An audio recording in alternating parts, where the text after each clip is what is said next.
What's up guys, and welcome to another round of Doritos Crash Course 2. Today we are looking at the Antarctica levels. Incidentally, this game has had an update since I recorded this, so should be from the next video, well, which is essentially the final two sort of areas in Doritos Crash Course 2. They are Egypt and Pirate Island. They should have the update, being shown on screen, and I'll talk more about the update in those videos. So, because it'll just seem daft, really, talking about an update and you're not actually seeing the update in this video. So, anyway, these are the Antarctica levels of Doritos Crash Course 2. Slightly harder than the Amazon jungle levels. The Amazon jungle levels are like the easy, and then these are like the easy medium. Egypt's is like medium hard, and then Pirate Island are the hard levels. So yeah, as I mentioned, in the first set of levels, the Amazon levels, there are stars to collect, and they continue on all throughout this game, and in this level. There is a certain achievement that you can get in this level called One Step Ahead. I've made an achievement guide for it, so I'm not going to really explain it. Don't really need to, because there's already an achievement guide on this channel about that. But there is also another achievement, which is sort of your bog standard achievement that you're going to pretty much get anyway, just for going through the game, and it's the Let It Snow achievement for 25 gamer score. That achievement basically asks you to complete all of the Antarctica levels. Just complete them. Doesn't matter where you finish, just complete them. So, yeah, these levels, as I said, are the medium, sort of the easy medium levels. They're not really that difficult, but they do have their moments in them. But it shouldn't be too difficult. Talking about levels though as such, all of each stage, Amazon, Antarctica, Egypt and Pirate Island, they all have two levels that are sort of locked when you play this game, or when I recorded this game. They're now sort of unlocked as such.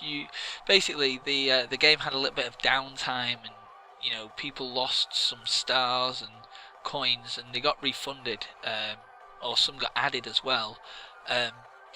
Some of these extra levels have been unlocked. Whether we do a video on the extra levels yet, I don't know, but if we do, it won't be sort of within this series. It'll be still put in the same playlist, it just won't be on Tuesdays, because yeah, after the Pirate Island, then this Tuesday series of Doritos Crash Course is over. So if we do the sort of like the extra levels, then it'll more than likely be as sort of a standalone video whenever I wish to release that. So as I've been sort of talking about sort of stuff and things, really, we're sort of approaching the third level now. So yeah, as you can see, I'm earning the odd star sort of every now and again. It's mainly because I've played these levels before, and don't really sort of need to bother with the stars. I will eventually when it comes to me unlocking some other levels, but yeah, I'm not really going to be bothering with them. I just want to get through the game, and you can see the level in full. That's about it. There are points in the game that are very similar to the first, reminiscent of the first, just like this bit you're seeing now. First game you could do something similar like that and get a Roadrunner achievement, which I think I mentioned in an earlier Doritos Crash Course video. But yeah, so it does have its points that are reminiscent of the first game, but I just find that this is a lot better than the first. It just seems that it's a little bit more arcadey, but it's a little bit more free-flowing at the same time, and easier to control and easier to use. The levels do seem a lot quicker. they seem quicker, but they also seem slightly longer, if you sort of get where I'm coming from. Basically, if you don't, they've got a bit of length to them, but they seem quick, even though the difficulty's there. They just, yeah, it's how it's been built, really. It may be because, though, those crushers mainly, they've had a little bit of sort of stuff added to them. So basically, when they crush you, it doesn't, reset you to the checkpoint. You can just stand up and get on with what you were doing and carry on, as a sense, without sort of getting penalised for it. So that's something I'm happy that Doritos Crash Course, the makers of the game, have done to improve it, really, and it helps the flow of the game. And it's something that I didn't really like in the first. It seemed that every couple of seconds you was being either knocked off something, or the game just seems slow. And maybe that's why this Doritos Crash Course 2 feels a bit more free-flowing in what it does, because obviously it's improved from the first. So looking at the fourth level now of these Antarctica levels, and this one's probably, we're now starting to get into the medium hard sort of region, in a sense, of these levels.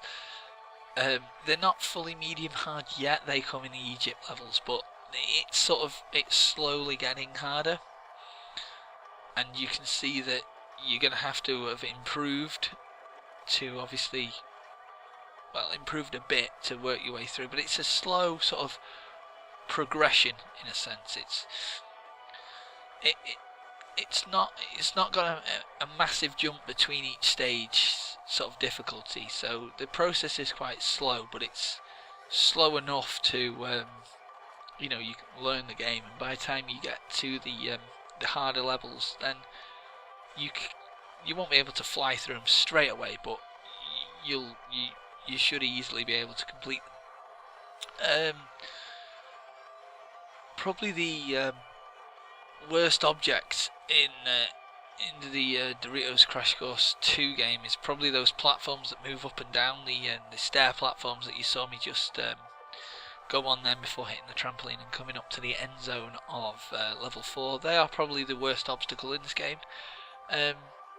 just because they move at the worst possible time, and it annoys you. So you have to time them perfectly. Something that this game has got rid of, though, are, from what I've seen anyway, the paintballs. As in, the first 2 levels they've got rid of the paintballs, so they don't come in as early in the game. They are still in the game, but they're sort of not as bad as in the first game. They can still get annoying, but not as annoying as they are in the first game. So, it's improved in that sense. Yeah. So we're on to the 5th level here, and this is, I believe, the level where you can get the one step ahead achievement. This is the area, I don't think that is the area, but it's an area similar to that a little bit later on in this level where I can get that achievement, or you can get that achievement, should I say, because you are the viewers. So I was basically just trying to get stars here, really. I wasn't really going for time when I played these set of levels, because I needed stars to unlock the Egypt levels, because I hadn't unlocked them at the time of recording. So, I wanted to get them unlocked so I could, try and speed up the recording process of this game just that little bit, just to make it the recording process that little bit quicker. So this is now the area where you can get the one step ahead achievement. I can't remember if it's in this video, but I know you have to bounce off pretty much every single one of those walls. No, it's not in this video, I can tell you that now. But yeah, you have to bounce off pretty much every single one of those walls, and that's all I'm really going to say about the achievement. It can be a little bit of a pain, but if you know where you're going to be jumping and you know how to wall jump, it shouldn't be too much of a problem. These sort of ice cubes, ice blocks, whatever you want to call them. Can be a pain. Got to the end there. Didn't hit the trampoline in the middle, therefore fell off into the water below. You also have to be quick because these do bounce quite strangely and they can throw you. But anyway, that's the end of the 5th level of the Antarctica stage of Doritos Crash Course 2.